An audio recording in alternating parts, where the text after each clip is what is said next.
Buongiorno, buongiorno, ben ritrovati con Focus TG, davvero tanti fatti di cronaca in questa edizione. Partiamo da Portogruaro, è un giallo, la morte di un bambino di 18 mesi che è stato trovato ieri sera ferito sull'asfalto da solo lungo una strada, purtroppo poi è deceduto in ospedale. Ci dà tutti i dettagli Lucio Zanato da Portogruaro. A te la linea, Lucio. Buongiorno direttore, buongiorno ai telespettatori di Rete Veneta. Mi trovo in via Loredan, la frazione è Mazzolada di Portogruaro. Siamo proprio nella, diciamo così, nella bassa, chiamiamola così. Qui sono tutti campi, sono tutti vigneti e c'è questa via dove vive questa famiglia serba, questa famiglia rom. Vivono in 21 circa in una casa e diciamo la situazione non è proprio delle migliori. Se vedete alle mie spalle ci sono delle auto, loro vivono sostanzialmente con i residui del ferro che riescono a recuperare. Insomma è una situazione davvero difficile. Abbiamo sentito una volontaria che viene ad assisterli. Comunque quello che è successo ieri sera intorno alle 18:15, il bambino Bahil Curtesi di 18 mesi, quindi 1 anno e mezzo, stava a quanto pare giocando sulla strada quando la versione dei familiari si è seduto sopra un cofano dell'auto e poi è caduto battendo violentemente la testa. In realtà poi questo bambino soccorso e portato immediatamente dagli stessi familiari all'ospedale, poi sarebbe risultato avere una profonda lesione alla testa determinata da uno schiacciamento e quindi l'ipotesi potrebbe essere quella di un investimento. Va detto che questa è una strada chiusa, oltre quelle case dove appunto abita la famiglia Bahil, la famiglia Curtesi, la strada si ferma, si chiude e qui è una sorta di piccolo, chiamiamolo così, quartiere appunto di Rom e l'ipotesi più probabile a questo punto potrebbe essere che stavano giocando fuori e forse una macchina in manovra purtroppo abbia travolto e ucciso il bambino. Il bambino è arrivato all'ospedale di Portogruaro intorno alle 18:30 di ieri sera, portato appunto dai genitori. Va detto che la mamma ha 18 anni, è giovanissima e nel 2016 aveva perso già una bambina di 7 mesi. Quello che noi siamo riusciti a percepire è appunto una situazione molto difficile socialmente parlando ed è una situazione con molte persone qui. In questo momento si stanno già organizzando per le esequie di questo bambino. Voi sapete che quando ci sono le esequie di queste etnie qui arrivano in 70-80 carovane e quant'altro, quindi c'è già un movimento per quello che loro realizzano come funerale. In ogni caso del caso stanno interessando, c'è la procura di Pordenone che sta seguendo i fatti e in più i carabinieri di Portogruaro.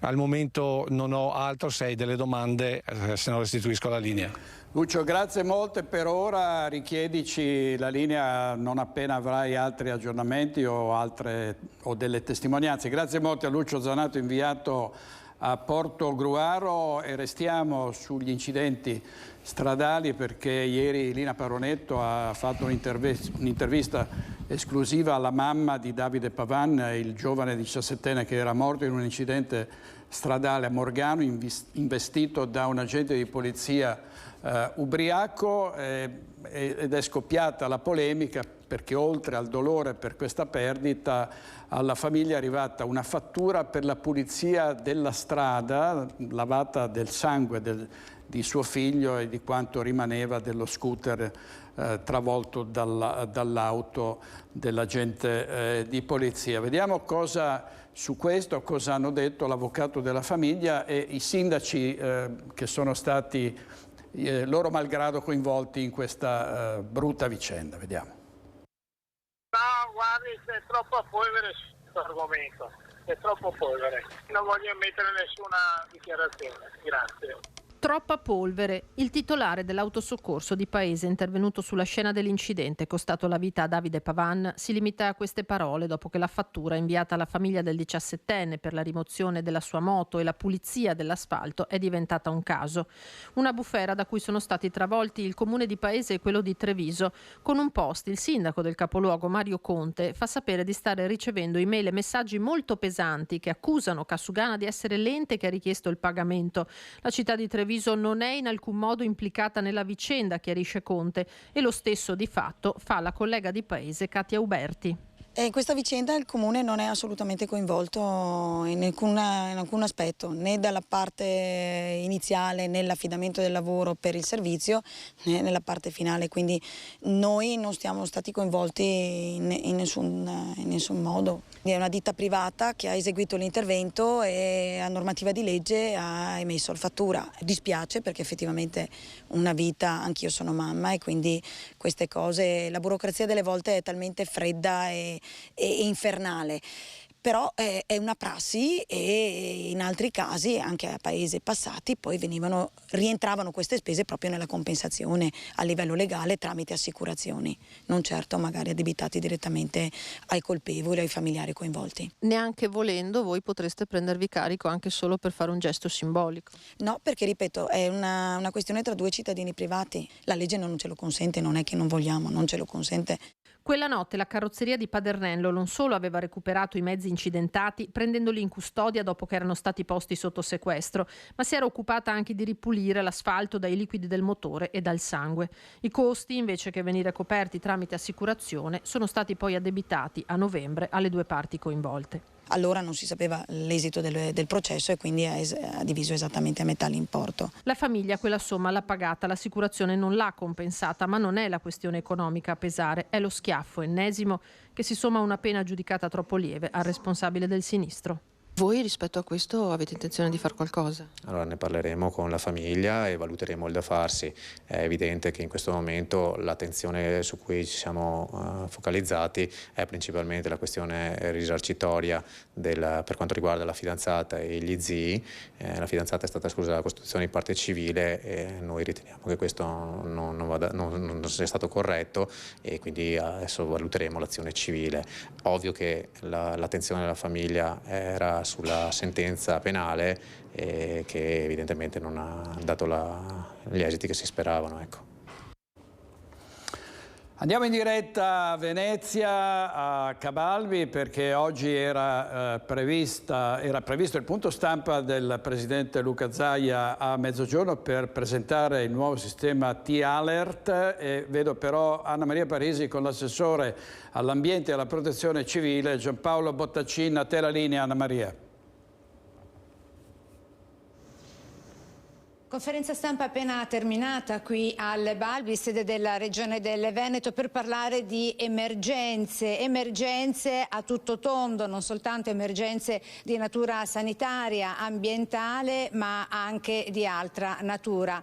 Questo il punto sul nuovo sistema IT Alert che con un SMS avviserà tutti i veneti sulle emergenze in atto o quelle che potrebbero verificarsi. Con me, come dicevi, direttore, l'assessore alla protezione civile del Veneto Giampaolo Bottacin. Buongiorno assessore, per parlare di questo progetto che decollerà in via sperimentale da quando? Ma ci si sta già lavorando da parecchio tempo e il 21 di settembre ci sarà un test che riguarderà tutto il territorio del Veneto e dove verrà inviata un messaggio di test, appunto sarà scritto in maniera chiara che è un test, quindi nessun allarme per la popolazione, ma è una verifica del funzionamento del sistema. Oggi peraltro viene collaudato e testato in Friuli Venezia Giulia, quindi non si esclude la possibilità che a qualche veneto che si trova in prossimità del confine con i Friuli Venezia Giulia possa arrivare già oggi il messaggio. Non bisogna fare nulla, non servono app e lo strumento, una volta calibrato e testato, e quindi siamo ancora nella fase del test, verrà utilizzato per comunicare ai cittadini eventuali situazioni emergenziali in corso o che stanno per arrivare, anche dando informazioni sui comportamenti da tenere. Quindi uno strumento che non è sostitutivo di altri ma aggiuntivo rispetto ad altri strumenti. Ecco, quando arriverà questo EMS lo si sentirà perché arriverà sotto forma di fischio, un fischio. Sì, ha una suoneria diversa dalle suonerie tipiche dei telefonini, delle varie app, appunto per richiamare l'attenzione, e arriverà, ripeto, su tutti i telefoni, non è necessario attivare nulla. È un sistema cieco, non c'è tracciamento, nel senso che il sistema invia i messaggi a tutti quelli che si trovano in quell'area, che siano pochi, tanti, perché non c'è motivo di inviarlo a Tizio piuttosto che a Caio o a Sempronio. L'importante è avvisare il più possibile i cittadini che si trovano in quella realtà. Viene inviato in 2 lingue, in italiano e in inglese, perché arriva anche ovviamente se ci fosse un turista che si trova in quella zona, arriva anche a lui il messaggio. Un sistema collaudato che viene utilizzato in altri paesi d'Europa, anche negli Stati Uniti da parecchio tempo, e che funziona e che dà, ripeto, degli elementi in più per aiutare i cittadini ad affrontare eventuali situazioni di emergenza che dovessero capitare. Quindi dal 21 settembre prossimo tutti i veneti riceveranno questo SMS e sarà in via sperimentale. Si tratterà soltanto per l'intanto, scusate il gioco di parole, di un test. Una piccola parentesi prima di cedere nuovamente la linea a studio. Il presidente Zaia, domani iniziano le scuole, ha voluto fare un in bocca al lupo a tutti gli studenti, in particolare a chi si approccerà per la prima volta alle scuole con chi andrà alle elementari. Il punto anche sulla fuga della Lega verso Forza Italia. Solo una battuta con lei, assessore, lei a Pontida ci sarà? Sì, ma io sono mancato una volta, era il giorno del mio matrimonio. Su questa cosa non dichiaro nulla, come non ho mai dichiarato in questi mesi, perché non ho nulla da dichiarare.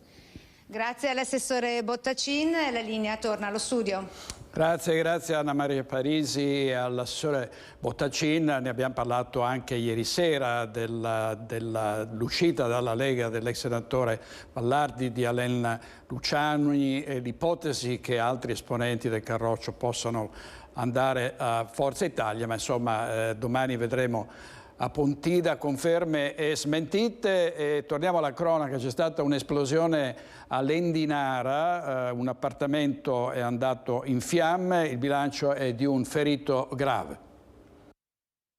Esplode un appartamento all'Endinara ed è terrore in paese. Il boato si è sentito attorno alle 22, quando in pieno centro, in un condominio del comune polesano, uno scoppio ha devastato un'abitazione al primo piano. Il bilancio sarebbe di un ferito grave e di alcune altre persone rimaste intossicate. Il ferito sarebbe un giovane lavoratore di Amazon con ustioni in varie parti del corpo, mentre il suo coinquilino sarebbe in questi giorni in vacanza. Danni anche in alcuni appartamenti delle palazzine vicine, anche per i vetri esplosi. Sul posto i carabinieri, il SUEM, i vigili del fuoco e la protezione civile.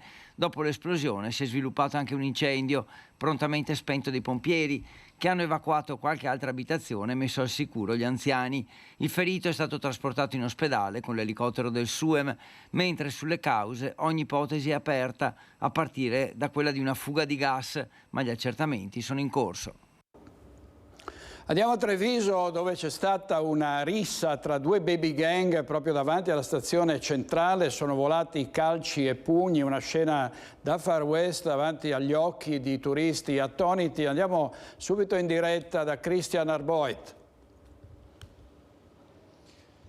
Sì, direttore, buongiorno anche da parte di Fabio Fagliero che sta curando la parte tecnica. Come vedi la zona è presidiata, c'è una volante della polizia, un'altra si è spostata poco fa, è appena andata via. Il territorio è presidiato, ma è un territorio, una zona particolarmente calda di Treviso, resta calda. Siamo in via Roma e lì c'è la stazione dove per l'appunto domenica sera è andata in scena questa lite violentissima tra 2 gruppi rivali, tra da una parte un gruppo di ragazzi di origine soprattutto marocchina, dall'altro un gruppo di ragazzi di origine balcanica. 5 contro 15, 20, quindi anche c'era una sorta di sproporzione.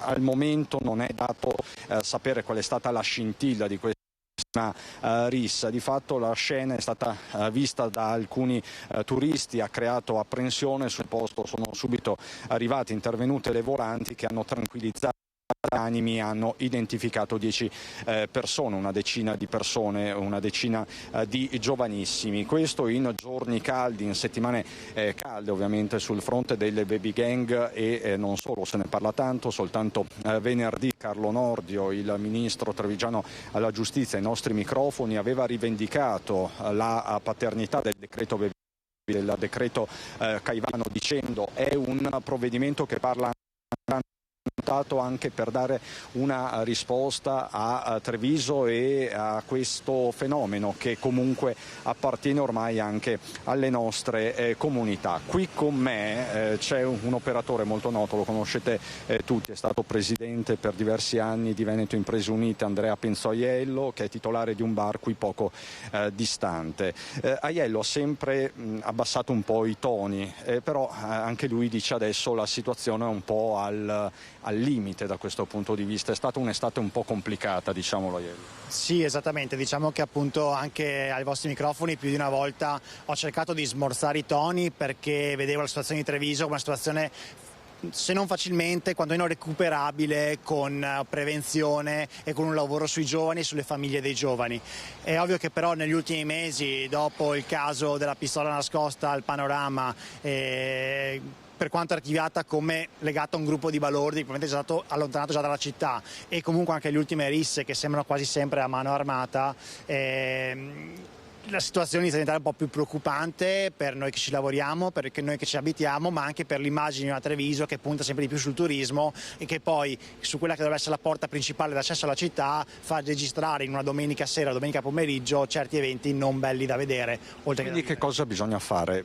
Per esempio il decreto Caivano, il decreto Baby Gang è sufficiente e basta una prima risposta? Sicuramente bisogna ricominciare a fare, come è stato fatto di recente in maniera molto frequente, il tavolo sulla sicurezza in prefettura, per mettere assieme chiunque possa operare in tal senso, per fare squadra e per collaborare, tornare a collaborare come si faceva qualche anno fa, quando c'era un presidio molto più energico e anche vistoso, perché tante volte basta anche far vedere che ci sono i controllori, quindi meno borghese, meno droni, più figure in divisa. E poi però, ripeto, io tornerei a lavorare sull'educazione. Sarebbe che la città mettesse a disposizione dei giovani trevigiani dei punti di aggregazione studiati non dagli adulti, non da noi che siamo già fuori da quella generazione, magari non sappiamo essere accattivanti verso quello che interessa ai giovani di oggi, ma magari dagli stessi studenti, quelli un po' più rappresentanti di istituto, rappresentanti delle consulte studentesche, che possono sapere cosa i coetanei veramente vogliono e creare con una collaborazione tra amministrazione comunale e appunto questi organi che attirino sempre più giovani e che li portino via da questi passatempi invece produttivi. E tra l'altro molto pericolosi. Grazie Penzoiello. Tra l'altro, direttore, stiamo verificando anche un'altra notizia di giovani venerdì, giovani irlandesi che un po' alticci avrebbero danneggiato la zona qui in Riviera, sostanzialmente, per intenderci. Ci sono stati attimi di tensione, quindi anche venerdì sera, questo te lo posso confermare. Comunque i dettagli cercheremo di capirli nel proseguo del pomeriggio.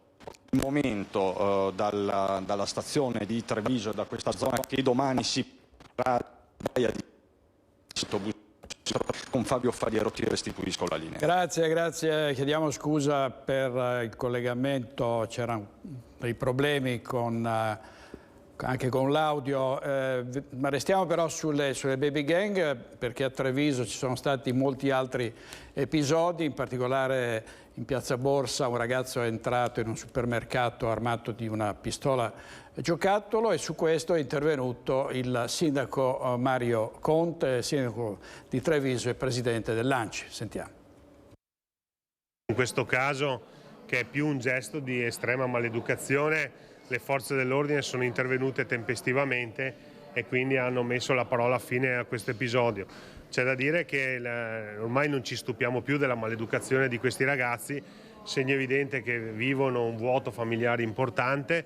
Noi cerchiamo di sostituirci da un punto di vista valoriale alle famiglie, siamo però costretti a intervenire anche con le forze dell'ordine. Commenta così Mario Conte il fatto accaduto 2 sabati fa che ha visto protagonista un ragazzo entrato al supermercato di via Zorzetto nel piano centro di Treviso intenzionato a comprare da bere, con nascosta nella cintura una pistola, poi rivelatasi giocattolo. È l'ennesimo episodio nel quadrilatero di Piazza Borsa che porta di nuovo a galla il tema della sicurezza nella zona.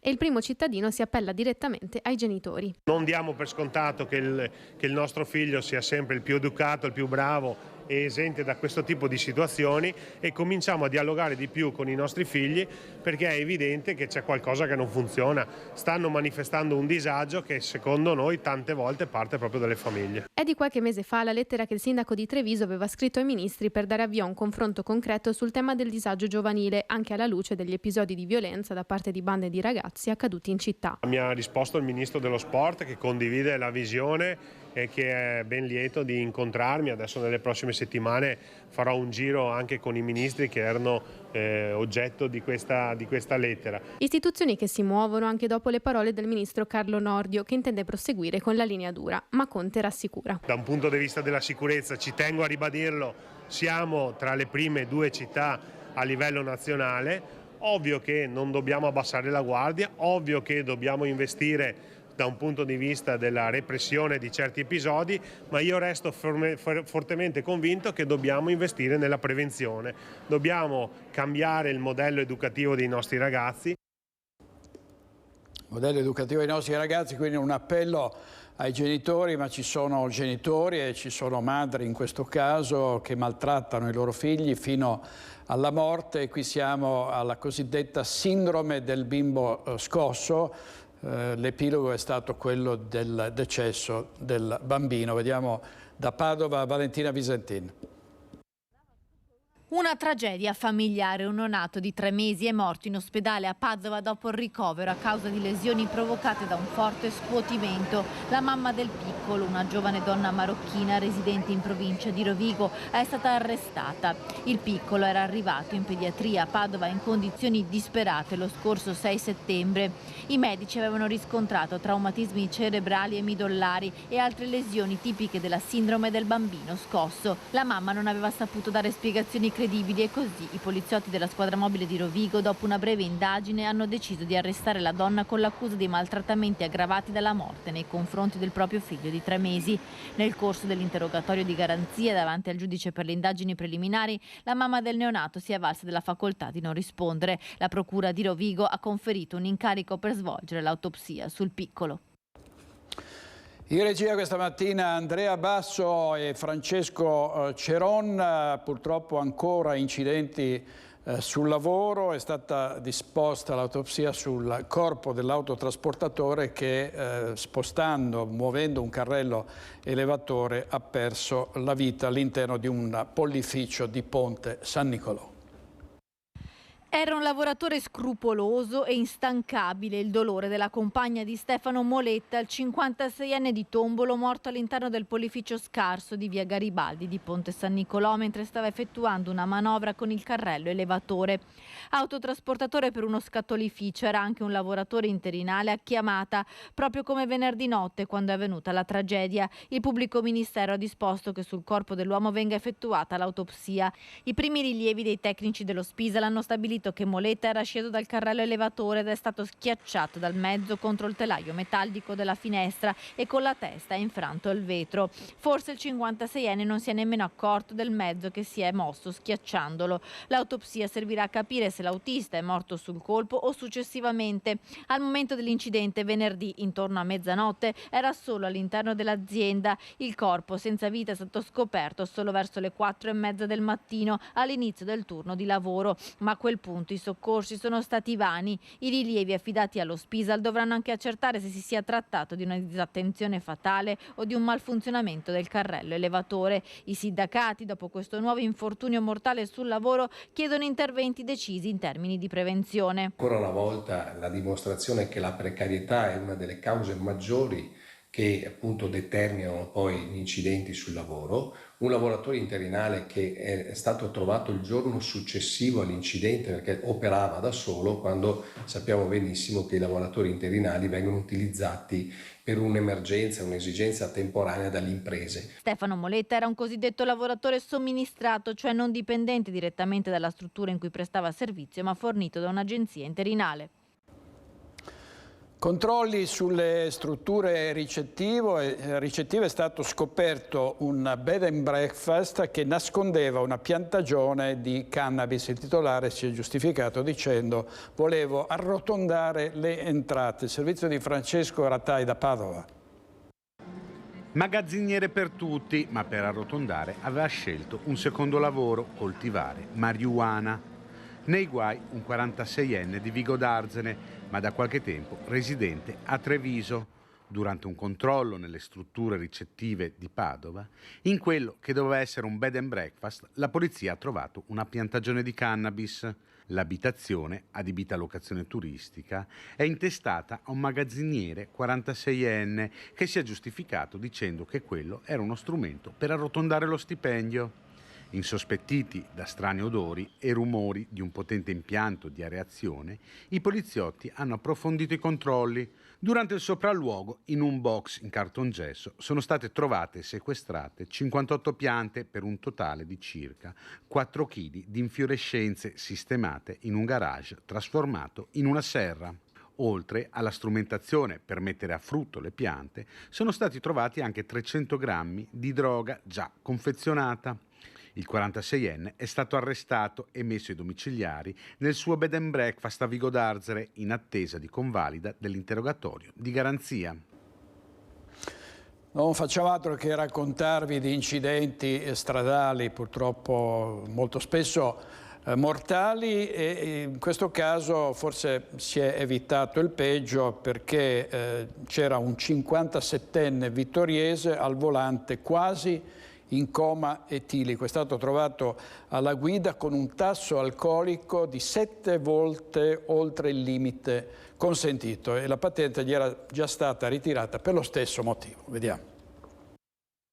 Era alla guida con un tasso alcolemico praticamente da coma etilico, 3,70. L'uomo, 57 anni, residente a Vittorio Veneto, era al volante di un furgone quando nei pressi del centro vittoriese è uscito di strada finendo la corsa contro un vigneto. All'uomo, che era ricorso alle cure dei sanitari per essere medicato, era stato riscontrato un valore 7 volte superiore al limite consentito al momento dell'incidente. Sinistro che poteva avere conseguenze ben più gravi se l'autista avesse invaso la corsia opposta o avesse travolto pedoni e ciclisti. Fra l'altro al 57enne era stata già ritirata la patente 10 giorni prima della fuoriuscita autonoma perché trovato in un precedente controllo sempre alla guida in stato di ebbrezza. Nonostante tutto l'uomo aveva continuato a bere e a guidare. Ora è stato denunciato dai carabinieri che continuano i controlli su strada per arginare il fenomeno degli incidenti stradali e la guida in stato di ebbrezza. La notte scorsa intorno alle 2:30 a Valdobbiadene è stato fermato e denunciato un 55enne di origini macedoni. L'uomo è stato sottoposto ad accertamento alcolemico con etilometro. Il tasso riscontrato era pari a 1,95. Patente di guida ritirata e veicolo sottoposto a sequestro amministrativo.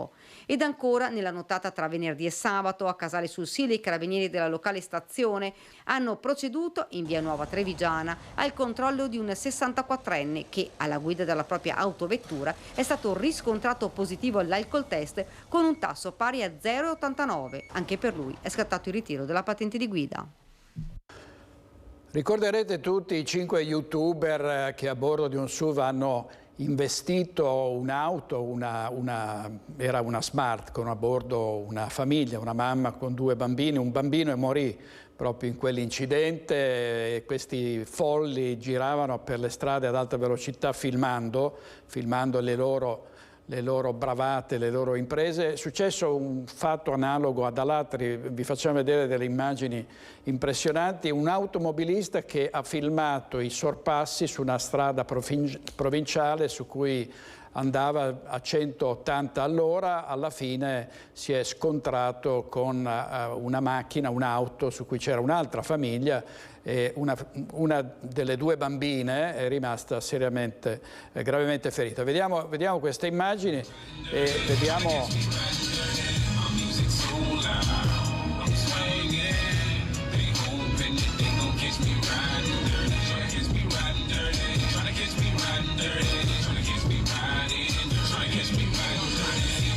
Ecco, qui procede ad altissima velocità quest'uomo, intanto riprende con una mano, quindi sta guidando con una sola mano, pensate a che velocità, e a un certo punto purtroppo l'impatto con l'auto guidata da una signora che aveva a bordo due bambini, uno di questi bambini è rimasto ferito.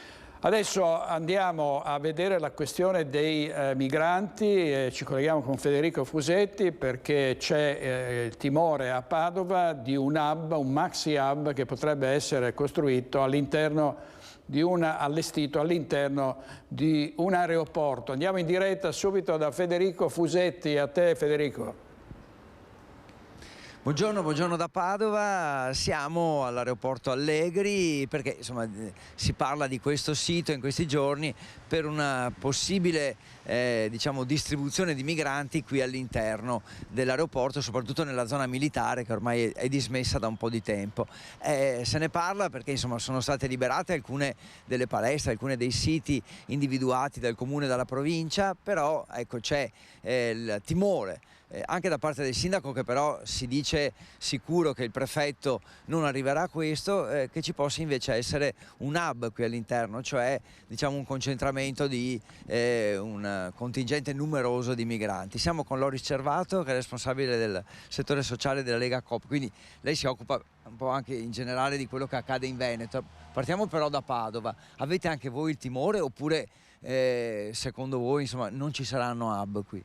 Ma dunque il timore c'è, nel senso che gli hub hanno fatto vedere che di fronte ad un'esperienza ormai conclamata negli anni non funzionano, creano problemi, ci sono dei disservizi e soprattutto non si segue personalmente le varie situazioni che emergono. Ricordiamoci che sono persone che arrivano da molti stati diversi, con etnie diverse, culture diverse e hanno bisogno di essere seguite in maniera molto personalizzata. Voi avete qualche voce, avete sentito qualcosa, raccolto qualcosa? Tra l'altro quindi mi pare di capire che neanche a voi va bene gestire una situazione più simile all'hub che diciamo a piccoli centri che servono per smistare poi nell'accoglienza diffusa ai migranti. Ma noi siamo molto favorevoli alla microaccoglienza, nel senso che la microaccoglienza ha già dato dei risultati che sono positivi. Sono dei risultati perché all'interno di un contesto di cittadinanza si riesce attraverso la mediazione culturale e la mediazione sociale a favorire processi di integrazione sociale e anche lavorativa.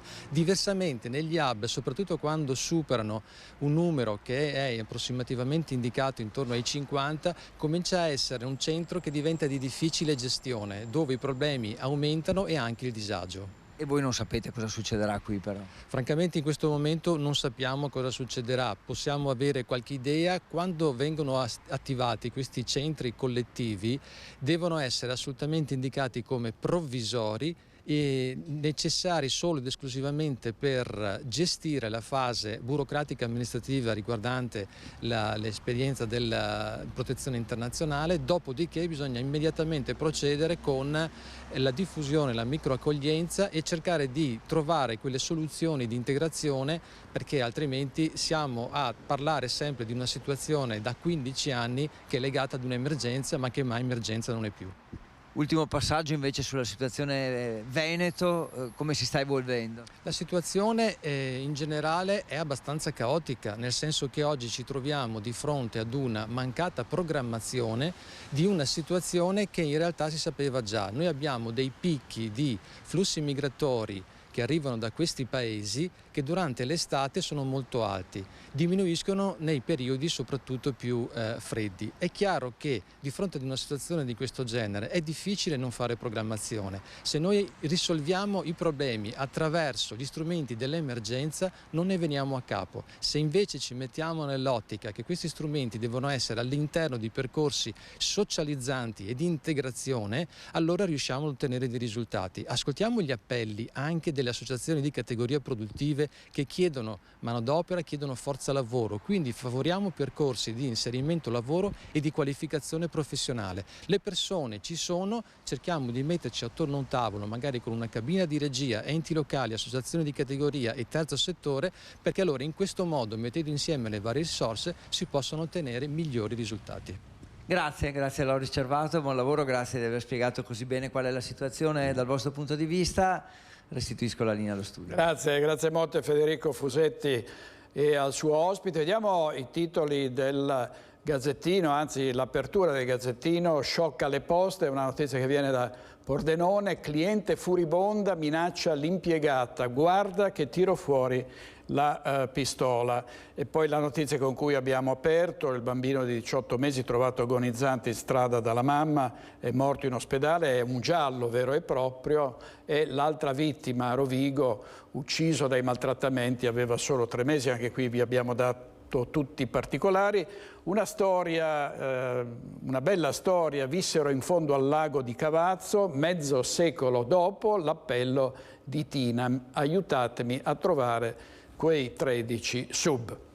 Torniamo alla cronaca nera, il duplice omicidio di Paese. Massimo Pestrin è sano di mente, lo ha stabilito la perizia psichiatrica. Massimo Pestrin, il 50enne ex guardia giurata che lo scorso 3 maggio a Paese uccise con 11 colpi di pistola il fratello Lino e la cognata Rosanna a Trento, al momento del fatto era capace di intendere e volere, depositata la perizia psichiatrica. Non è sorpreso l'avvocato difensore Annalisa Zanin, anche se ovviamente sperava in un altro esito. Prima leggerò la perizia, commenta, poi concorderò i prossimi passi con il mio assistito. In questi mesi l'uomo rinchiuso in carcere a Sant'Abono continua a non capacitarsi di quanto ha commesso quel terribile giorno, ci dice il legale. Lui che aveva preparato il pranzo al fratello Lino e alla cognata. Poi, in un attimo, la tragedia. Armato di pistola è entrato in cucina e li ha freddati senza lasciargli scampo. In carcere vanno a trovarlo sempre i figli, i nipoti e la sorella. Da racconto di tutti, Massimo Pestrin non aveva un brutto rapporto con Lino, ci spiega l'avvocato. Il movente è davvero difficile da capire. Il 50enne continua a ripetere che non ricorda molto di quello che è accaduto poco prima delle 13. Credo si sia trattato di un momento di blackout mentale dovuto al forte stress che stava vivendo. Ora dovrà rispondere dell'accusa di duplice omicidio. Era una brutta storia, il servizio di Daniela Sizia, e vediamo la confisca di beni per 3 milioni di euro da parte della Guardia di Finanza di Treviso, 7 imprenditori trevigiani condannati in via definitiva. 25 fabbricati, 27 terreni, 7 veicoli, tra cui una BMW, 2 partecipazioni societarie e disponibilità finanziarie sono i beni confiscati dal Comando Provinciale delle Fiamme Gialle di Treviso per un importo complessivo di 3 milioni di euro. 7 i condannati. Si tratta di imprenditori trevigiani attivi in vari settori, dall'ambito edile alla ristorazione, alla gestione di partecipazioni societarie. Nello specifico si tratta di 3 imprenditori del Coneglianese, 2 della zona di Vittorio Veneto e 2 di Castelfranco. Tra loro anche un tabaccaio condannato per peculato, reo di non aver versato alla Regione Veneto 3.000 euro ottenuti dagli automobilisti per il pagamento del bollo delle loro auto. I 7 sono stati condannati in via definitiva per reati di omessa dichiarazione dei redditi ai fini delle imposte dirette e dell'IVA, omesso versamento dell'IVA, peculato e riciclaggio. Complessivamente sono stati condannati a 114 mesi di reclusione per condanne che vanno dai 4 mesi ai 2 anni di reclusione. L'operazione della Guardia di Finanza di Treviso ha dunque agito cautelando beni per un valore pari a 3 milioni di euro, equivalenti all'ammontare degli ordini di confisca. Il servizio di Eddie Kaliman, un grande lavoro anche da parte delle Fiamme Gialle. Parliamo tutti i giorni di quanto fanno davvero con grande abnegazione, con spirito di sacrificio, carabinieri, agenti di polizia. Adesso andiamo a Monte di Malo, perché nel Vicentino, in particolare a Monte di Malo, ci sono stati altri furti, una vera e propria raffica di furti, e il sindaco di Monte di Malo ha invitato i cittadini a formare delle ronde. Ci racconta tutto in diretta Luisa Bertini. A te Luisa. Sì, buongiorno a voi, buongiorno ai nostri telespettatori. Siamo a Monte di Malo in compagnia del sindaco Mosè Squarzon, perché qui a Monte di Malo da un mesetto c'è un'escalation di furti. I cittadini ovviamente fanno capo al sindaco, che ieri ha postato un'iniziativa quindi di chiamarli un po' a raccolta per organizzare una riunione che ci sarà lunedì prossimo e poi organizzare delle ronde sul territorio. Sì, francamente siamo molto preoccupati della situazione, in quanto da un episodio all'anno di furto in abitazione che potevamo avere prima, in poche settimane se ne sono praticamente decuplicati i numeri. Dunque dobbiamo fare qualcosa, nonostante gli sforzi dei carabinieri e della polizia locale con maggiori pattugliamenti non abbiamo ottenuto finora i risultati sperati. E quindi, anche su appello di molti cittadini che mi chiamano preoccupati, abbiamo deciso come amministrazione di convocare la popolazione e di farci aiutare con una sorta di cittadinanza attiva che girerà sulle nostre contrade. Andremo a settorializzare tutto il territorio per pattugliarlo adeguatamente e per vedere se ci sono praticamente degli atteggiamenti sospetti da soggetti che magari non sono del territorio e quindi possono, diciamo così, fare degli avvistamenti per poi compiere questi colpi nelle abitazioni.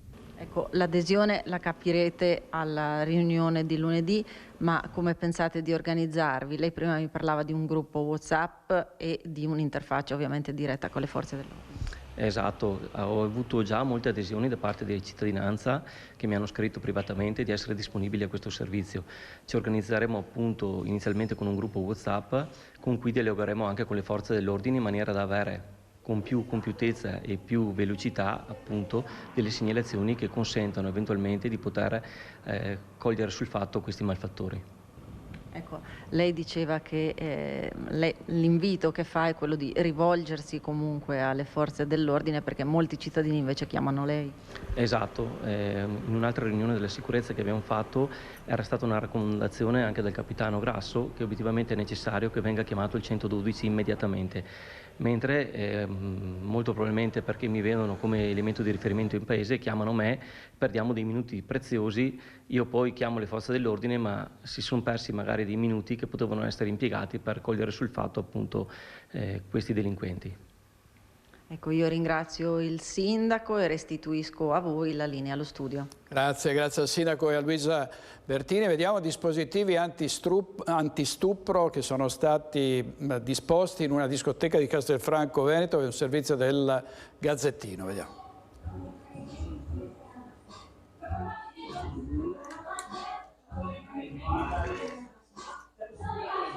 Purtroppo molte sono le occasioni durante le quali a Protection for Kids capitano ragazze vittima di violenze sessuali anche nelle nostre discoteche, e per noi essere in una discoteca, in un luogo di festa, ma comunque anche in un luogo pericoloso e a rischio per determinati comportamenti, è un grande passo essere qui. Speriamo di sensibilizzare i ragazzi e le ragazze su delle tematiche importanti, come gli stereotipi di genere, che sono la causa e la radice della violenza di genere. Una parte del servizio del Gazzettino con dispositivi antistupro, avete visto dei bicchieri studiati apposta per evitare che possano essere inserite delle sostanze, no? La droga dello stupro, così viene chiamata, quindi bicchieri particolari. Si ricorre a questo ed altro pur di evitare episodi che purtroppo ci tocca raccontare frequentemente. Andiamo adesso a vedere il terremoto in Marocco, davvero devastante, ci sono più di 2000 morti, per fortuna tutti gli italiani che si trovavano in Marocco sono stati messi in sicurezza. Vediamo il servizio della nostra redazione di Treviso. Macerie, distruzione, morte. Si scava a mani nude, senza sosta, nel Marocco devastato dal terremoto. È una corsa contro il tempo per salvare chi, dopo tante ore, resiste sotto alle rovine di interi paesi rasi al suolo dalle onde sismiche. Il bilancio delle vittime è in continuo aggiornamento, più di 2000 persone, numeri tragici. Il terremoto col suo dramma è arrivato in tutto il mondo, anche nel Vicentino, dove tanti cittadini sono legati al Marocco. È emblematico il caso del sindaco di Malo, Moreno Marsetti, che nel paese nordafricano ha diversi parenti. L'allarme per quanto riguarda i miei familiari è rientrato fortunatamente quasi subito, una volta presi i contatti con loro nelle zone colpite dal terremoto. Anche nel Vicentino si è messa in moto la macchina degli aiuti nelle zone terremotate dove c'è bisogno di tutto, a cominciare dai beni di prima necessità. E mi sto attivando per capire come far arrivare beni di prima necessità alle persone e alle comunità colpite dal terremoto, in modo da dare un aiuto concreto in questo momento difficile che vede colpite tantissime persone in quelle località. E c'è stato negli ultimi 3 anni il terremoto, tra virgolette, provocato dal Covid, dalla pandemia, anni con il lockdown, con la paura dei contagi. Purtroppo il Covid sta rialzando la testa. Ieri abbiamo sentito dei farmacisti che suggerivano di tornare all'uso delle mascherine, probabilmente rivedremo i tamponi quest'autunno, e ha fatto un giro a sentire i cittadini, i nostri colleghi di Bassano e Grappa. Sentiamo. Avete paura della ripresa dei contagi da coronavirus? Personalmente no, visto che l'indice si sta alzando, però comunque i vaccini li abbiamo bene o male fatti e secondo me non è più così tanto un pericolo, anche perché bene o male i virus tendono a cambiare, evolversi, ma anche noi tendiamo a fare anticorpi e evolverci con loro, quindi dal mio punto di vista sono abbastanza sereno. Non mi preoccupa minimamente la storia del coronavirus nelle mascherine, quindi meglio essere senza, diciamo. E tornare a vivere? Assolutamente sì. Che è diventata come un'influenza normale. Adesso non penso che sia come prima, anche perché hanno trovato più o meno come curarla e tutto quanto. Sinceramente no. No, bisogna convivere e conviviamo. Sinceramente là vicino a casa mia sono tutti contagiati. Ce ne sono 2 o 3 famiglie, però diciamo agli uomini è andata male, alle donne un po' meglio perché gli uomini hanno preso proprio le gambe. Vaccini non li faccio più. È opportuno rimettersi le mascherine, stanno parlando anche di questo. Non credo che sia tanto valido. Qui no, qui è una brutta cosa la mascherina, ti manca perfino il respiro. È brutta. Bisogna stare, penso, attenti da non dare in mezzo a tanta gente e dopo quello che sarà, sarà. Non mi fa paura tanto, perché le influenze, le malattie erano anche una volta queste influenze. Dopo se uno è debole, se uno va soggetto alle bronchiti, quello è probabile, c'era anche una volta. Il vaccino non me lo faccio più. Ho fatti tutti e 3, ma adesso mi dispiace, non lo faccio. No, nessun timore, anche perché secondo me ormai è diventata un'influenza come un'altra, quindi nessun problema, anzi. Parlano di far ritornare la mascherina, è opportuno? No, secondo me no, basta, era di finirla, basta. Siamo l'unica regione, l'unico stato in cui c'è ancora sta fissa, basta, era di finirla. Stiamo a Bassano del Grappa, sempre con Chiara Gaiani, perché è stato riaperto il Ponte Nuovo finalmente, con grande gioia di automobilisti, ciclisti, autotrasportatori, motociclisti, ma pare che lo si debba richiudere. Sentiamo le ultime notizie da Chiara Gaiani. A te la linea, Chiara.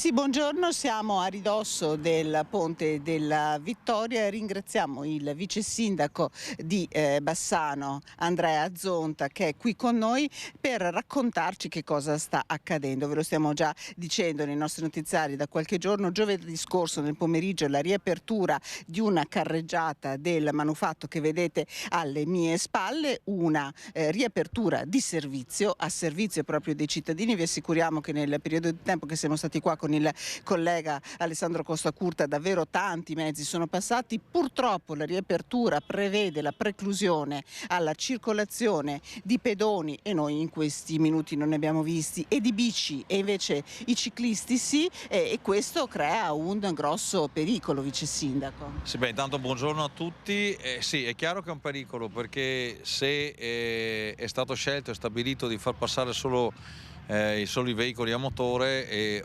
c'è una motivazione. La motivazione sta nel fatto che la carreggiata è stretta, le biciclette hanno una velocità che è diversa rispetto a moto piuttosto che ad automobili. Per sorpassare una bici il codice prevede che ci sia almeno 1 metro di distanza, se non 1,5 metri, e qui le condizioni non ci sono, tanto meno per i pedoni, perché non c'è una fascia di rispetto a loro dedicata. Qui la questione credo che sia una questione piuttosto di senso civico, perché noi, la ditta che sta facendo i lavori, ha concesso la riapertura di una strada all'interno di un cantiere. Ripeto, questa non è una strada consegnata al comune, è una strada all'interno di un cantiere dove ci sono responsabilità di sicurezza anche del responsabile appunto dell'appalto dei lavori, della ditta che fa i lavori, e soprattutto nei confronti dei lavoratori che all'interno ci stanno lavorando. Noi l'appello che possiamo fare è quello di cercare di rispettare le regole, perché poi se non si rispettano le regole e iniziano situazioni di confusione e magari ci scappa qualche incidente, l'unica cosa che possiamo fare all'interno di un cantiere è chiudere la strada nuovamente, cosa che l'amministrazione comunale non vuole fare. La ditta si sta impegnando a non farlo, ma dobbiamo tutti quanti renderci conto che un minimo di rispetto ci vuole affinché quel poco che siamo riusciti ad aprire possa continuare per i prossimi 2 mesi fino finalmente alla riapertura totale. Ecco, la domanda che in tanti si fanno è quella: perché non c'è un vigile a multare chi viola quello che insomma è evidenziato dai cartelli, cioè il divieto di passaggio per i ciclisti? Allora, è chiaro che poi sanzionare non è sempre una bella cosa. Sanzionare poi un pedone o un ciclista diventa ancora più difficile anche per chi deve eseguire questo. L'appello che facciamo è che si cerchi di rispettare le regole senza dover arrivare alla sanzione, perché è chiaro che nei passaggi che ho detto prima di effettuare una chiusura dovremo sanzionare, ma poi sanzionare con multe magari chi in qualche maniera potrebbe in modo diverso evitarle. Ripeto, qui noi abbiamo un ponte degli Alpini che è poco distante, e per cui non è necessario dover utilizzare il ponte della Vittoria. È più comodo, chiaro, è più comodo quando questo è aperto, ma in questo momento quello che si chiede è di poter rispettare quelle poche regole che abbiamo messo. Questo lo dico a vantaggio di tutti. Ecco, il collega ha peraltro filmato il ciclista che in barba. Immagino, perché non è che perché sono qua io non passano, ma ripeto, rispettiamole. Io l'appello che posso fare ai tanti telespettatori è quello di cercare di rispettare le regole. Andremo tutti d'accordo e non dobbiamo fare a estremi mali estremi rimedi. Vi siete dati un tempo per decidere se arrivare a una nuova chiusura? Beh no, la nuova chiusura, se devo essere sincero, non vorremmo arrivarci mai, perché altrimenti vorrebbe dire bloccare il traffico. Però alla fase successiva, magari quella sanzionatoria, ci potremmo anche pensare abbastanza velocemente. Un'ultimissima domanda: i lavori stanno procedendo rispettando il cronoprogramma? Sì, direi di sì. Adesso, come li vedete lavorare alle mie spalle, stanno facendo la parte nord, che dovrebbe essere conclusa perlomeno sulla parte ciclopedonale verso metà di ottobre, dopodiché dovremmo in quel periodo tra il metà e il 20 di ottobre riaprire finalmente, ecco, anche il ciclo pedonale, così non avremo più il bisogno di dover star qui a discutere sul sì o sul no. Anche loro avranno il loro passaggio, sempre con un passaggio in corsia a senso unico per i veicoli, per poi terminare verso la metà 20 di novembre finalmente con la riapertura del ponte, sia dal punto di vista veicolare che ciclo pedonale. A quel punto i bassanesi potranno ritornare a fare quello che facevano prima. Allora noi davvero ringraziamo il vice sindaco Andrea Zonta, ringrazio il collega Alessandro Costacurta, ringrazio il vice sindaco anche per aver sopportato il sole sugli occhi a favore di telecamera, e da Bassano restituisco la linea allo studio. Grazie a Chiara Gaiani. Vertice sui trasporti a proposito di traffico a Palazzo Moroni a Padova per discutere di carenze di autisti, diminuzione di utenza e rincari. A presiederlo è stata la vicepresidente della regione Elisa De Berti, che ha avviato una serie di incontri in tutte le province. Nei giorni che precedono l'inizio delle scuole, il trasporto pubblico resta il tema centrale di discussione delle istituzioni. Ieri l'assessore regionale ai trasporti e vicepresidente della Regione Veneto, Elisa De Berti, ha avviato una serie di incontri con le province con l'obiettivo di affrontare nel dettaglio le specificità di ogni bacino territoriale, per poi individuare le migliori soluzioni da promuovere a livello locale e nazionale. Il primo incontro proprio a Padova, a Palazzo Moroni, con il sindaco e presidente della provincia Sergio Giordani e i vertici di Bussitalia, l'azienda che da tempo affronta grossi problemi di carenza di personale che mettono in difficoltà la gestione delle corse e il calo degli utenti. Si tratta di incontri di approfondimento tecnico con le aziende di trasporto del ferro, della gomma e dell'acqua, ha spiegato la De Berti a margine del vertice di Palazzo Moroni. Sulla base degli esiti di questi incontri sarà studiato un pacchetto di proposte di intervento a sostegno del settore. Il procuratore della Repubblica di Pordenone ha disposto, stando a quanto ha scritto poco fa l'ANSA, l'autopsia sul bambino di 18 mesi che è stato trovato agonizzante su una strada di Porto Gruaro, un vero e proprio giallo, un bambino che poi è morto in ospedale. Oltre all'autopsia, la magistratura dovrà accertare la versione fornita dai genitori, che hanno parlato di una caduta del bambino dall'alto. Non si comprende per ora dall'alto cosa si intenda, sembra dal cofano di un'auto, ma questo bambino era stato trovato in mezzo alla strada, insomma un giallo che si infittisce. Andiamo in pubblicità e torniamo subito con Focus TG.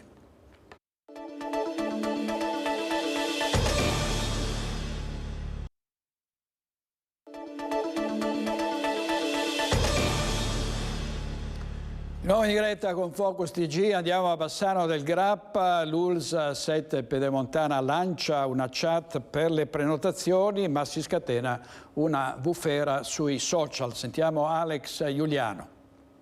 Ricorderete l'annuncio da parte dell'ULSS 7 di aver quasi azzerato le liste d'attesa per visite ed esami. Una dichiarazione che si è scontrata con la realtà dei fatti riportati dai pazienti e dalle famiglie del bassanese. Adesso l'azienda ospedaliera fa un altro annuncio e a scatenarsi sono i social con centinaia di commenti tutt'altro che favorevoli. L'ULSS 7 Pedemontana rende noto infatti di aver attivato 2 servizi, una chat e una segreteria telefonica, per abbattere i tempi di prenotazione e le lunghe attese per fissare un appuntamento. Fermiamoci qui e consideriamo 2 aspetti. Il primo è l'ammissione implicita dell'ULSS 7 che effettivamente ci siano problemi di attese e disagi nelle prenotazioni, cosa che tantissimi utenti ci hanno sempre segnalato nel corso degli ultimi anni. Il secondo aspetto, rimarcato da una pioggia di commenti negativi, è che con la chat e la segreteria telefonica non si risolve il vero problema della sanità locale, le lunghe attese per visite ed esami. A dirlo, anzi a scriverlo, sono gli stessi pazienti che si sono scagliati contro l'organizzazione dell'ULSS 7. Ok, avete ottimizzato il tempo per prendere le prenotazioni, ma se dopo bisogna aspettare 1 o 2 anni per fare la visita, non è che avete risolto granché. Così non ho più una persona a cui chiedere informazioni, gli anziani dovranno chiedere aiuto a qualcuno. Era meglio potenziare il personale del CUP. Tanto per le prestazioni si continua ad attendere mesi. Non si dimenticano le lunghe attese? Aspetto da un anno un TAC. È una nuova presa in giro per gli utenti. Dico solo questo, ad aprile impegnativa a 10 giorni, primo appuntamento utile a settembre 2024. Ma di cosa si deve parlare? Questo provvedimento mi fa capire davvero che chi gestisce il tutto non ha la minima idea di quale sia il problema reale. E una sfilza di altri commenti contro la disorganizzazione nell'ULSS 7 e la privatizzazione della sanità pubblica. Insomma, la gente è stanca di aspettare e a quanto pare anche di constatare che i loro problemi continuano a non trovare soluzione. Vediamo una storia a Treviso. C'è un calzolaio, Massimo Billy Carlesso, che ha appeso un cartello davanti alla sua bottega e dice: non si può entrare col telefonino, perché la gente ha ragione. Entriamo con i telefonini al bar, dal calzolaio, nei negozi e continuiamo a parlare, ovviamente mostrando una certa maleducazione nei confronti dei negozianti. Sentiamo cosa ha detto al Gazzettino. Allora, siamo con Billy Carlesso, calzolaio di Piazza Pola, che recentemente, qualche mese fa, ha esposto questo cartello. Come mai l'ho esposto? Ho esposto questo cartello perché purtroppo molta gente entra dentro i negozi senza spegnere il telefono, continua a parlare con altre persone, mi trovo anche in imbarazzo perché stanno parlando degli affari suoi e parlano con due persone contemporaneamente, quindi sono costretto a dire di finire la telefonata fuori prima di entrare e dargli un servizio. Grazie.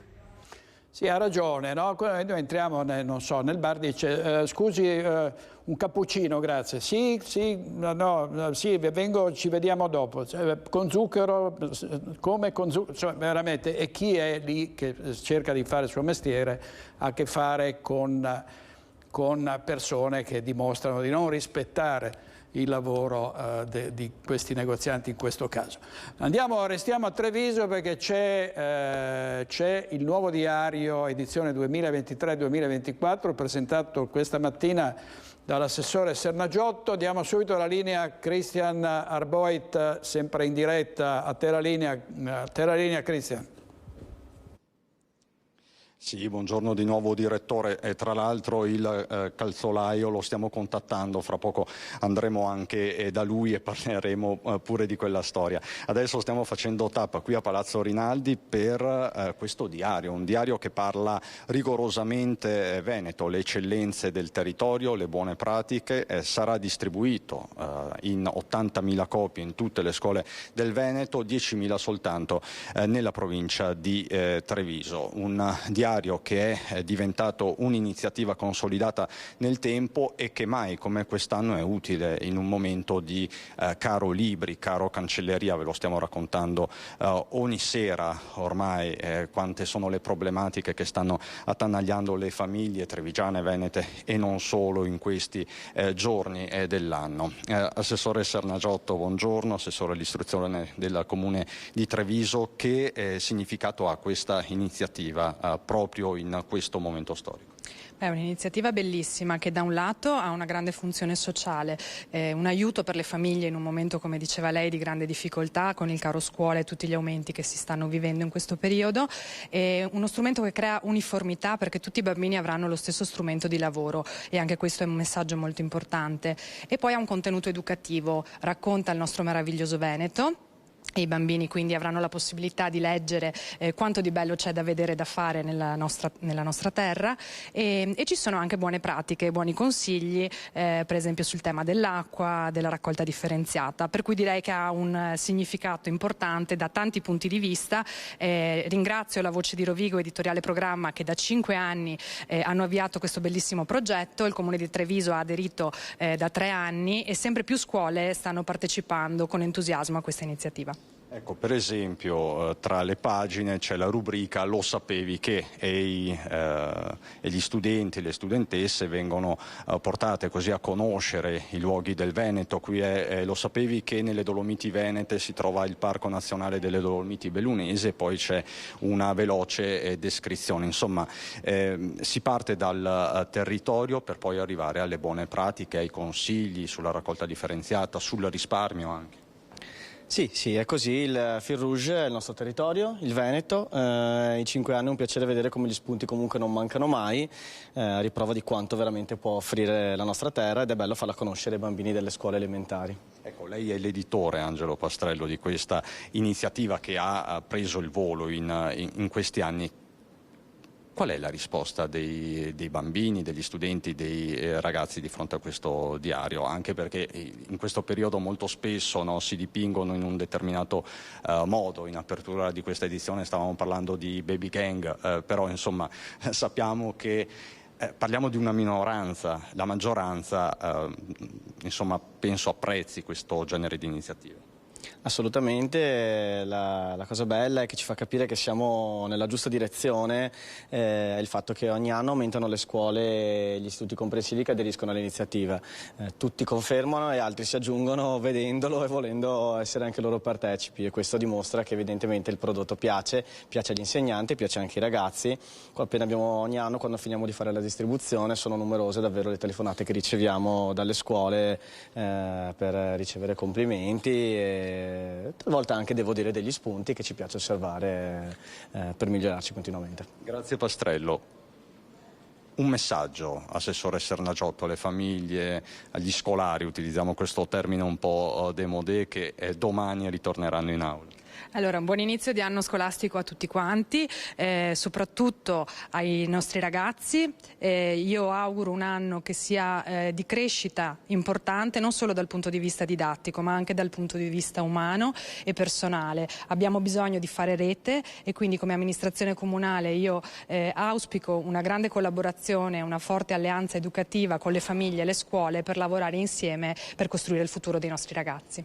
Grazie Assessore Sernagiotto, grazie Angelo Pastrello, editore di questa iniziativa. Da Palazzo Rinaldi, direttore con Fabio Faliero, è tutto, a te la linea. Grazie di nuovo Cristian, grazie. Cristian si sposta al dono dell'ubiquità, fra un po' probabilmente farà una diretta da un altro luogo in cui ci sono notizie di cui dobbiamo sempre darvi conto. Adesso facciamo un salto a Venezia, perché il sindaco Luigi Brugnaro ieri ha detto: Venezia si sta spopolando perché le persone muoiono.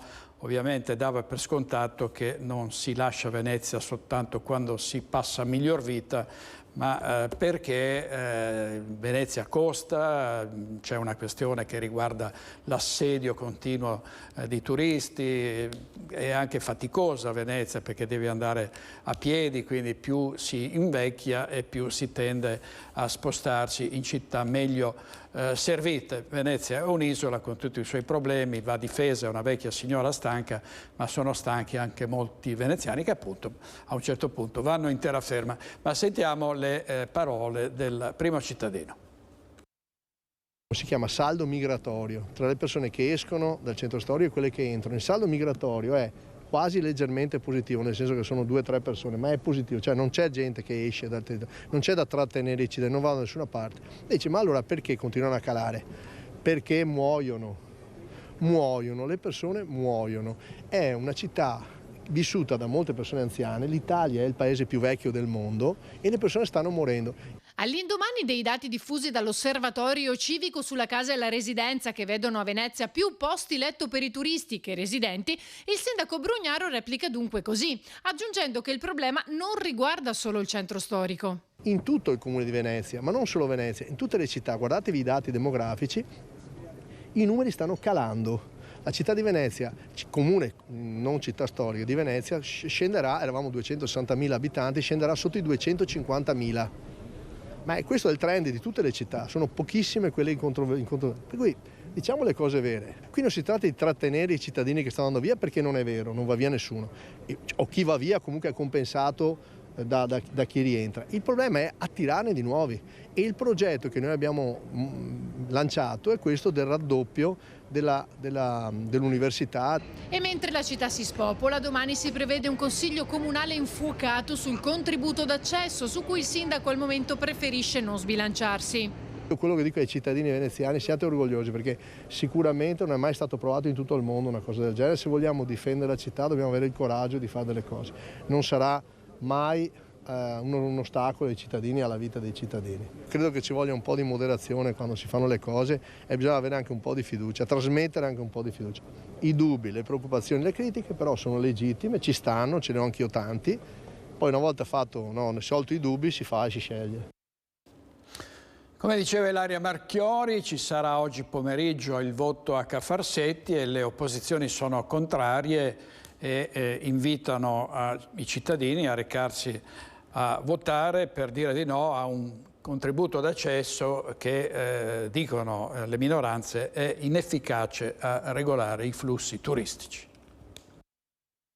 Ieri sera il Consiglio Comunale ha approvato il regolamento per il contributo di accesso al centro storico di Venezia. 22 voti favorevoli, 5 contrari. PD e Lista Casson non hanno preso parte al voto. Febbraio 2019. Il Consiglio Comunale di Venezia approva a maggioranza il regolamento per il contributo d'accesso.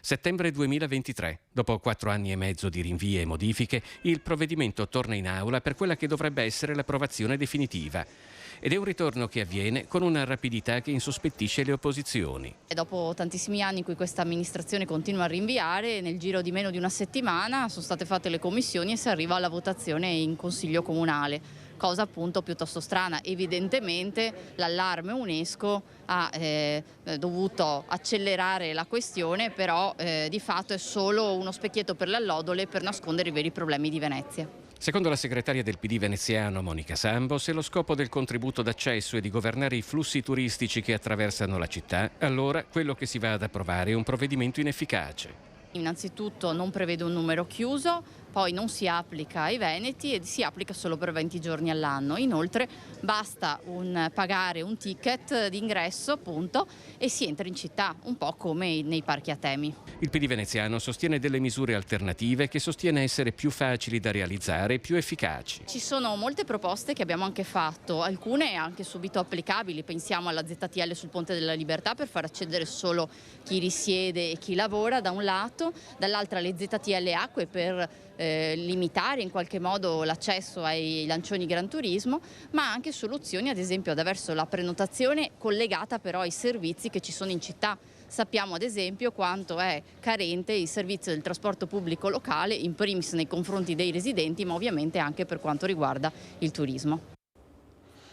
A Murano preoccupa lo stato di degrado del ponte principale di quest'isola, che è stato intitolato a un grande attore, a un grande amico anche nostro, Lino Toffolo, e quindi la consigliera comunale Sara Wiesman sollecita il comune ad intervenire. E se questo ponte viene chiuso per inagibilità si può andare da una parte all'altra soltanto con la barca, e questo nella settimana del Glass Week è il nostro biglietto da visita. Sara Wiesman ha depositato in comune un'interrogazione in cui chiede con estrema urgenza interventi sul ponte Lino Toffolo. Sono 5 anni che la consigliera del Movimento 5 Stelle denuncia le condizioni in cui si trova il ponte principale di Murano. Nel 2018 era stata votata una mia mozione all'unanimità per rimettere appunto a posto tutto quello che era la struttura. Quando hanno fatto i rilievi si sono accorti che era molto compromesso il ponte, dopodiché allora si sono trovati di fronte a dover farlo completamente nuovo. 2 anni fa hanno dovuto intervenire per la messa in sicurezza, riducendo tra l'altro il calpestio del ponte con dei parapetti provvisori interni e rimettendo dei supporti ai gradini e sotto l'arcata. Da allora non è più successo niente e gli interventi provvisori iniziano a dare segni di usura. Mauro Bullo ha un passato da caposquadra dei Vigili del Fuoco di Venezia che gli consente uno sguardo da addetto ai lavori sullo stato dell'arte. È stato ristretto perché le parti esterne della passamaneria stanno cadendo, quindi è stato ristretto. Tutta la parte sopra, dove c'è la passamaneria attuale di legno, è tutta con le schegge tutte alte. Tutte le lame che tengono il gradino si sono staccate e si sono alzate. È pericolosissimo. Come vediamo da certe immagini, non si può neanche più camminare in sicurezza perché la gente cade. Adesso sono costretta a dover intervenire rivolgendomi a chi di dovere, come dei vigili urbani o magari addirittura ai vigili del fuoco. Sono stati presentati a Favaro Veneto i primi 4 bus ad idrogeno che entreranno in servizio nei prossimi giorni. Sentiamo cosa ne ha detto l'assessore ai trasporti e alla mobilità del Comune di Venezia, Renato Boraso. Sono 220 milioni di euro che verranno investiti sul green in maniera concreta tra l'acqueo e la terraferma. In questo caso abbiamo i primi 4 bus all'idrogeno che saranno i primi di 90 che avremo ovviamente nei prossimi mesi grazie a questa azienda che ha vinto la gara, che è la Solaris, ma è una scelta veramente strategica. Sono stati presentati stamane a Favaro presso il deposito del tram in via Montecelo i primi 4 bus a idrogeno che inaugurano la svolta green della nuova flotta AVM ACTV. Si ricaricano in maniera molto più veloce e fondamentalmente hanno una autonomia di percorrenza molto più lunga. Sono costruiti sul modello dei 30 mezzi full electric introdotti a Lido e Pellestrina nel 2019. Il rifornimento sarà assicurato presso la stazione Eni di via Orlanda, la prima in Italia, aperta da giugno 2022 al pubblico per la distribuzione di idrogeno quale gas di alimentazione per la trazione di veicoli privati e bus. È una tecnologia innovativa, noi siamo i secondi in Italia dopo Bolzano, i primi autobus idrogeno sono stati introdotti a Bolzano e noi siamo partiti su questa strada dell'idrogeno perché ci crediamo molto, crediamo in questa tecnologia, tant'è vero che ne abbiamo ordinati altri 90. La previsione è di mettere in funzione nel primo semestre del 26 tutta la flotta idrogeno che quindi sarà di 94 mezzi. Particolare attenzione è stata dedicata al comfort di guida e alla sicurezza per i conducenti e per i passeggeri. I bus infatti sono estremamente silenziosi. Servizio Ilaria Marchiori e dai bus ad idrogeno a Favaro Veneto passiamo a Bassano del Grappa per vedere come stanno andando le cose sull'ascensore di Viale dei Martiri. I lavori non sono ancora iniziati e non si esclude una nuova gara d'appalto. Verrà quindi rifatta una gara? Allora, questo lo stanno vedendo in ufficio tecnico come si può trattare dal punto di vista della normativa. Certo che non abbiamo tantissimi spazi, è probabile che il rifacimento della gara sia la soluzione più semplice. La gara in questione riguarda la costruzione dell'ascensore da via Santa Caterina a Viale dei Martiri. I lavori, ricorderete, dovevano iniziare entro l'estate, che però ormai è al termine. A oggi ancora un nulla di fatto perché è approvato il progetto, tutte le autorizzazioni, compresa quella della sovrintendenza, ci sono. Fatta una prima gara per l'appalto delle opere, una ditta si è aggiudicata il lavoro. E proprio qui, come si dice in gergo, si casca dal pero, perché sentite un po' cosa è successo. Non c'è nessun problema tecnico, è solo un problema economico-finanziario. Gli aumenti che inevitabilmente si sono verificati negli ultimi mesi dell'anno corrente non consentono alla ditta aggiudicatrice di essere serena nell'affrontare il lavoro. Per questo tutto questo è accaduto nel mese di agosto, per cui in tempo di ferie abbiamo ricontattato lo studio di progettazione con cui abbiamo parlato qualche giorno fa e adesso tra loro, la ditta e l'ufficio tecnico stanno cercando di sistemare la situazione. Certo è che fa un po' strano il discorso dell'aumento dei prezzi in tempi così rapidi, perché la questione del rincaro delle materie prime ormai è cosa nota da mesi e sui tempi di realizzazione dell'avveniristico ascensore siamo ancora in una situazione di tempo utile. Se troviamo un'azienda tipo quella del Ponte della Vittoria che lavora seriamente, i tempi si possono rispettare, perché poi i tempi progettuali, sappiamo, sono sempre molto più dilatati rispetto a quelli esecutivi e pertanto noi contiamo che questo si possa verificare e pertanto cercare di terminare l'opera entro maggio-giugno dell'anno prossimo. Staremo a vedere. Servizio di Vanessa Banzato, andiamo in pubblicità ancora proprio 1 minuto e mezzo e torniamo subito.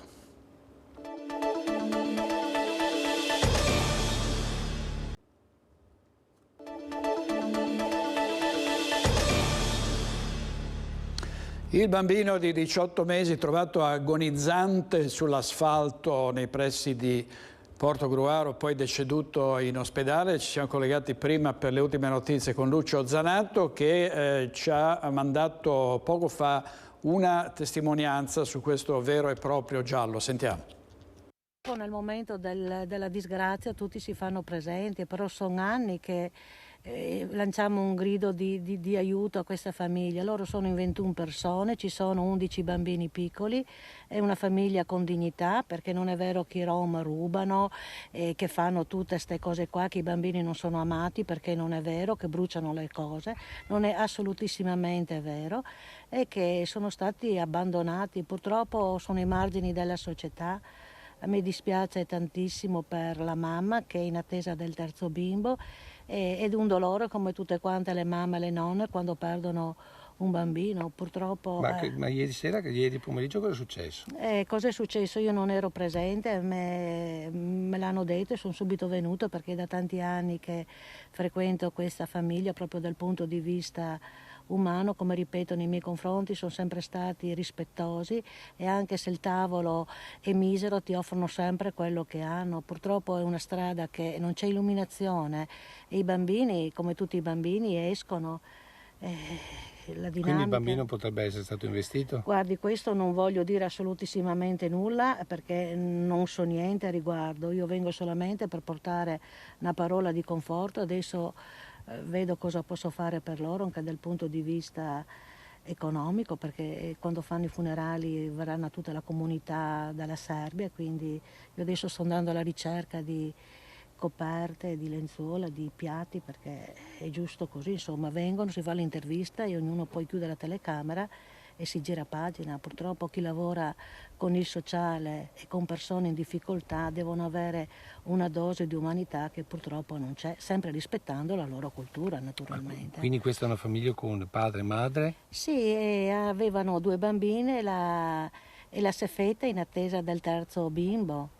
Quindi quando andiamo al consultorio dicono sempre quella, quanti figli, il discorso è sempre quello. Loro sono come noi nel dopoguerra, quindi il rispetto ci vuole per qualsiasi etnia, per qualsiasi gruppo, quindi è assurdo che si parli tanto di integrazione. L'integrazione non ci sarà mai, perché non si può entrare in maniera prepotente. Io entro, busso alla porta, dentro in punta di piedi, rispettando sempre il loro modo di essere. Io sono cattolica, loro sono musulmani, però Dio Allah cosa dice? Rispetto, la pace, quindi è l'uomo che deve sempre sopraffare il più debole. La lascio perché vado alla ricerca di qualche lenzuolo, perché gli arriva un po' di gente, quindi vado a casa e porto quello che ho. Ovviamente affranti oggi. La mamma è una creatura, ha 18 anni, è una farfalla da tanto esile, si figuri perdere un figlio, guardi che il dolore è uguale per tutte le persone, non è perché uno è rom, perché uno è sinto, assolutissimamente no, come il pregare, loro pregano all'anno i loro periodi come noi andiamo in chiesa, e il dolore di una mamma è enorme, è affranta sì sta creatura. Infatti io l'ho abbracciata anche perché lei parla pochissimo di italiano, perché non è da tanto che qua, a differenza della nonna e dei figli suoi e degli altri. È un'importante questa testimonianza di una signora che assiste questa famiglia serba, numerosissima, avete sentito, la regione musulmana, la mamma del bambino che è stato purtroppo, che è morto, non si sa ancora per quali motivi, ha soltanto 18 anni, tantissimi bambini in questa zona, quindi potrebbe essere un investimento, ma anche la versione che sarebbe caduto dall'alto, che è stata fornita alla magistratura, che ha disposto l'autopsia e sta cercando di verificare l'attendibilità delle dichiarazioni rese finora dai genitori. È morto Virginio Ziglio, aveva 76 anni, molti lo ricordano perché era volontario e anima della Fondazione Città della Speranza. Addio a Virginio Ziglio. Malo lo saluta. Si è spento a 76 anni, nello stesso giorno, il 9 settembre, in cui il figlio Massimo, nel 1985, fu stroncato dalla leucemia a soli 12 anni. Padre e figlio legati dalla stessa data di morte, ma uniti soprattutto dalla vita, quella che Virginio ha vissuto nel ricordo di Massimo. Da quel giorno di 38 anni fa, Virginio Ziglio ha iniziato a operare e a prodigarsi fino alla creazione nel 1994 della Città della Speranza, nata anche grazie al suo impegno e alla sua costanza. Lui, volontario e anima della fondazione, che da quasi 30 anni raccoglie fondi che vengono destinati alla ricerca scientifica per sconfiggere le malattie del bambino. La fondazione è nata in memoria di suo figlio, che adesso Virginio ha raggiunto. In fondo non si sono mai lasciati. Oggi alle 11 era iniziato il punto stampa del presidente Luca Zaia. Per noi c'era Anna Maria Parisi, che adesso ha mandato una parte dell'intervento del governatore. Sentiamo cosa ha detto. C'è una dimensione politica e ce n'è una amministrativa. Fin qua ci siamo. Perché io vedo a volte come si può dire, sto fado portoghese, no? Zaia si occupa della regione del Veneto. E se vi ricordate, quando sono stato eletto con il 77% dei voti, ho detto la mia prima preoccupazione è quella di riuscire a rappresentare tutti, anche quelli che non mi hanno votato. Non ho detto vado in divisa.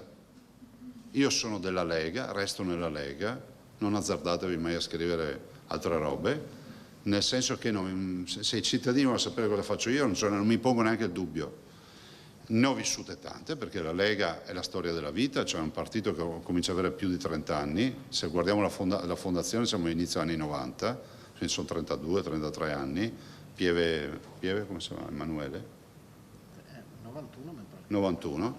Quindi ho visto la Lega al 38%, l'ho vista al 2,8%, l'ho rivista su al 16%, cioè ho visto di tutto. Ma ho visto anche Renzi al 42% in Veneto nel 2015, ho visto anche la Forza Italia al 30,3%, quasi il 40% in Veneto, ho visto oggi abbiamo Fratelli d'Italia, è la storia della vita. Allora, questo è un grande viaggio. E se ogni volta che senti una turbolenza in volo ti alzi, va dal pilota e dici fammi scendere, finisce che tu non arrivi mai alla fine. E io penso che sia fondamentale la roba. Prima di tutto, il Presidente della Regione ha l'obbligo di occuparsi della Regione. Io non dedico un istante a sti dibattiti qua, che sia chiaro. Ma non l'ho mai fatto, ma non per codardia, perché penso che questi siano fatti della politica, primo. Secondo, scenari come questi ne ho già visti in passato, ve ne cito uno per tutto, 2015. Il sistema delle porte girevoli, chi va e chi viene. Perché non scrivete mai quanti amministratori e quanti sono passati dai partiti alla Lega? Perché noi non abbiamo mai esaltato queste robe, no? Ma magari a Stefani chiedete che vi dia una lista, magari a raccogliere, c'è fior di amministratori che sono passati in Lega.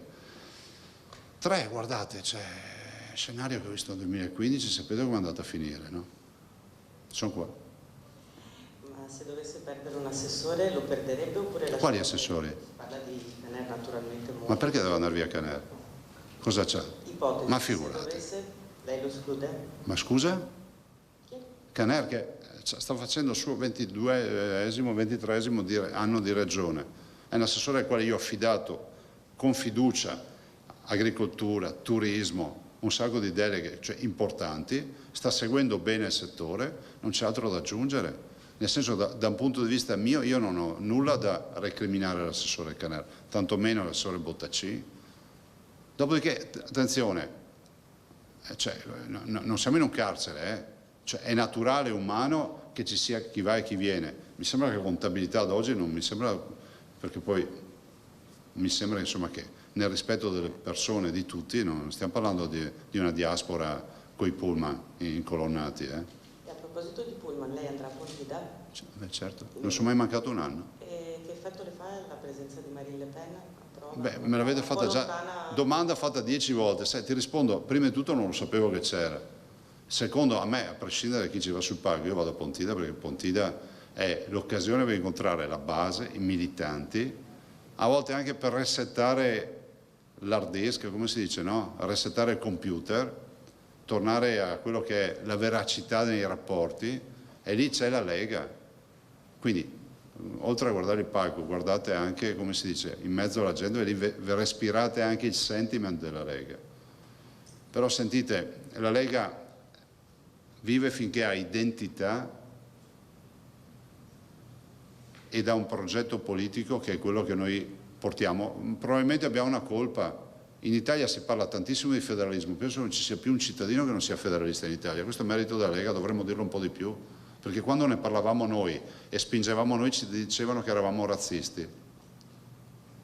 Ciò non toglie che noi dobbiamo avere rispetto per le idee di tutti. Io credo in una Lega che sia progressista, che sia moderata, che vada nella direzione ovviamente della rispondenza di quello che è l'aspettativa dei veneti, però è pur vero che è anche la Lega dei confini, della difesa dei territori, e si va a esplicitare anche con questi ragionamenti. Quindi io non ho nulla da recriminare rispetto agli ospiti, la Pontida è la Pontida di tutti.